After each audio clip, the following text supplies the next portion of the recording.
ఎందుకంటే ఒక సంవత్సరం దాదాపు 9 నెలలు 10 నెలల క్రితం మనం అధికారంలో లేవు. అప్పుడు మనకి ఎలాంటి విషయాన్నైనా ఏ విషయాన్నైనా తీవ్రంగా మాట్లాడగలిగేటువంటి శక్తి ఉంది. కానీ ఇప్పుడు అధికారం వచ్చిన తర్వాత మనం ఒళ్ళు దగ్గర పెట్టుకొని చాలా కేర్ఫుల్గా ఉండాలి. అలా ఒళ్ళు దగ్గర పెట్టుకోకుండా నోటికొచ్చినట్లు మాట్లాడితే ఏం జరుగుతుందో మనందరం కళ్ళారా చూస్తున్నాం. ఇవాళ అహంకారం తలకెక్కి నోటికొచ్చినట్లు మాట్లాడి చిన్న పెద్ద తేడా లేకుండా బిహేవ్ చేసినటువంటి మాట్లాడినటువంటి కొంతమంది ప్రతిపక్ష అని చెప్పలేములేండి, ప్రతిపక్షం లేదు కదా, నాయకులకి ఏం జరిగిందో తెలుసుకున్నాం. కాబట్టి ప్రతి మాట ఆచితూచి మాట్లాడాలి. సో అందుకని కొంచెం అది కూడా కాకుండా మేమందరం కూడా మాకు కొన్ని లిమిటేషన్స్ ఉన్నాయి. మన ప్రెసిడెంట్ గారు ఏమాత్రం ఒక మాట తేడాగా మాట్లాడినా ఒక ఏ విధంగానూ స్పేర్ చేయనటువంటి వ్యక్తి, ఒక డిసిప్లైన్డ్ లీడర్ ఆయన. సో ఆయన ఆధ్వర్యంలో చాలా జాగ్రత్తగా పనిచేస్తాం, జాగ్రత్తగా మాట్లాడతాం. Thank you very much. అసలు ఒక 12 సంవత్సరాల కాలం అంటే మన హిందూ సాంప్రదాయంలో 12 సంవత్సరాలకి ఒక ప్రత్యేకత ఉంది. మన కృష్ణ గోదావరి లాంటి నదులకి పుష్కరాలు జరుగుతుంటాయి. చాలా పవిత్రమైన రోజులు అవి. అలాగా మిగతా అన్ని ఆవిర్భావ సభలు ఒక ఎత్తు అయితే ఈ 12వ ఆవిర్భావ సభ ఒక నదికి వచ్చిన పుష్కరాలు ఎంత పవిత్రమైనయో అంత గొప్ప రోజు ఈరోజు. సో ఈ అవకాశం మనకి ఇచ్చినటువంటి పవన్ కళ్యాణ్ గారికి మనం అందరం సదా కృతజ్ఞులై ఉండాలి. ఇప్పుడు పవన్ కళ్యాణ్ గారు ఆయన సాధించినటువంటి సక్సెస్, ఆయన సాధించినటువంటి విజయం మనం ప్రత్యేకంగా చెప్పుకోకర్లా. 100కి 100% స్ట్రైక్ రేట్ తోటి ఆయన విజయాన్ని, అద్భుతమైన విజయాన్ని సాధించడంతో పాటు అటు రాష్ట్రంలోనూ దేశంలోనూ ప్రభుత్వాలు నిలబెట్టడానికి ఒక వెన్నెముగ్గా నిలిచారు. సో ఆయన గురించి ప్రత్యేకంగా ఏమీ మాట్లాడక్కర్లేదు, ఎందుకంటే చాలామంది చాలాసార్లు మాట్లాడుతున్నారు. మనం తెల్లారులేస్తే టీవీల్లో అన్ని చోట్ల చూస్తున్నాం.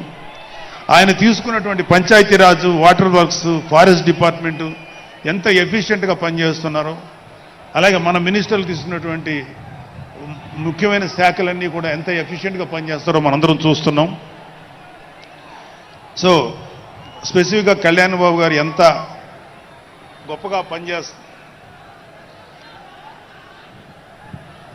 గొప్పగా పనిచేస్తారని మనమేమి ప్రత్యేకంగా మాట్లాడుకోకర్లేదు.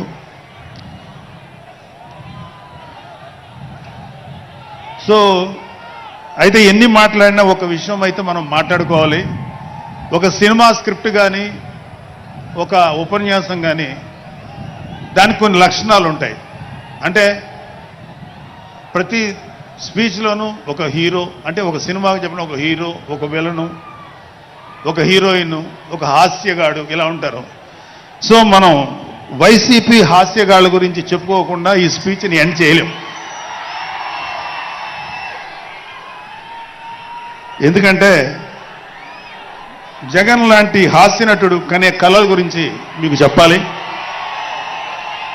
ఆయన ఎలక్షన్స్ అయిపోక ముందు నిద్రలోకి వెళ్ళారు. ఇప్పటికి నిద్ర లేవాలి. అప్పుడప్పుడు నిద్రలో లేచి కలవరిస్తుంటారు. మొన్న కూడా ఒక మాట చూశారు, కళ్ళు మూసి తెరిచేలోగా 9 నెలలు అయిపోయినాయి, ఇంకెంత, ఇంకాసారి కళ్ళు మూసి తెరిచేలోపుగా 5 ఏళ్ళు అయిపోతాయి, ఆ తర్వాత అధికారం మాదే అని ఆయన మాట్లాడుతుంటే అంతకన్నా ఏ హాస్యగాడు కూడా అంత అద్భుతంగా చేయలేడు. అంత అద్భుతంగా హాస్యం చూపిస్తున్నారు ఆయన. కానీ ఆయనకి నా సలహా ఏంటంటే, సార్ మీరు నిద్రలోనే ఉండండి, అప్పుడప్పుడు కలవరించండి, తప్పులేదు. ఇంకొక 20-30 ఏళ్ల తర్వాత మీరు కల్లో నుంచి బయటికి రండి. అప్పుడు దాకా మిమ్మల్ని ఎవ్వరూ డిస్టర్బ్ చేయరు. ఇది నాకు మనస్ఫూర్తిగా నేను మీకు ఇచ్చే సలహా. మీరు 20 ఏళ్ల తర్వాత మేలుకోండి, ఆ తర్వాత మీ ఇష్టం. మేమైతే 20 ఏళ్ల దాకా మిమ్మల్ని హ్యాపీగా పడుకోమనే సలహా ఇస్తున్నాం.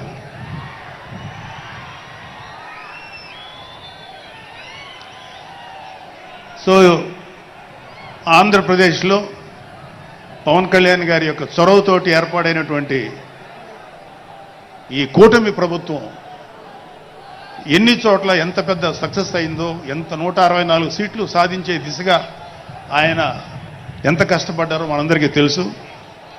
అయితే మా అదృష్టం ఏంటంటే ఇక్కడ పిఠాపురంలో జరుగుతుంది కాబట్టి పిఠాపురంలో ఎలక్షన్స్ ఎలా జరిగినాయో ఒక 2 మాటలు చెప్పకపోతే, నేను పిఠాపురంలో పనిచేసి పిఠాపురం అభిమానుల యొక్క అభిమానాన్ని చొరుగున్న పవన్ కళ్యాణ్ గారికి, అలాగే పిఠాపురం యొక్క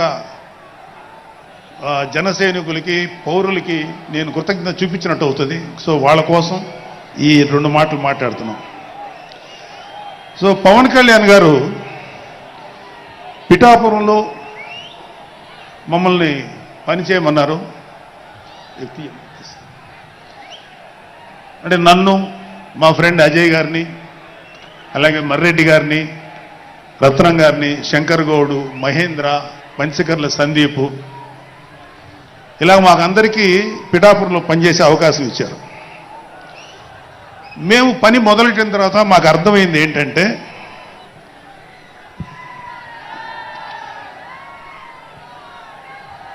పవన్ కళ్యాణ్ గారికి ఆల్రెడీ ఇక్కడ విజయం ఖరారైంది. మనం ఓన్లీ పని చేస్తున్నట్టుగా ఉండడమే తప్ప మనం కొత్తగా చేయాల్సిన పని ఏమీ లేదు అని చెప్పి నాకు అర్థమైంది.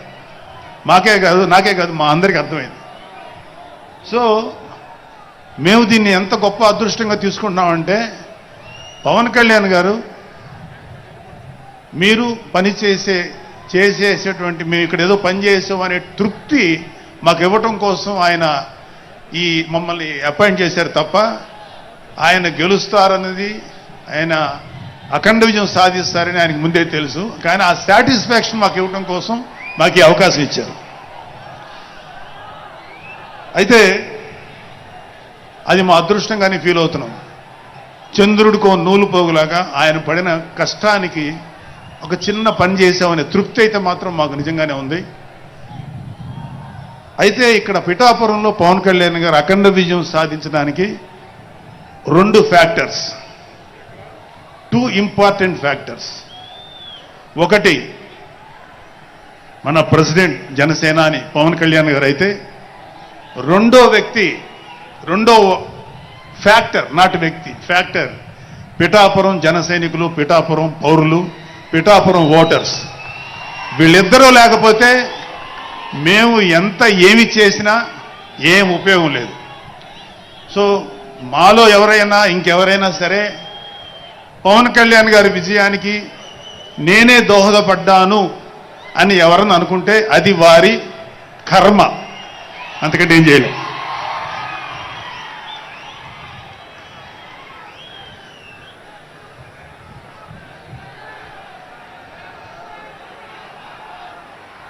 సో ఇక్కడ మన ప్రెసిడెంట్ పవన్ కళ్యాణ్ గారికి ఆయన గురించి చెప్పడానికి ఒక ఇంపార్టెంట్ విషయం చెప్పాలి.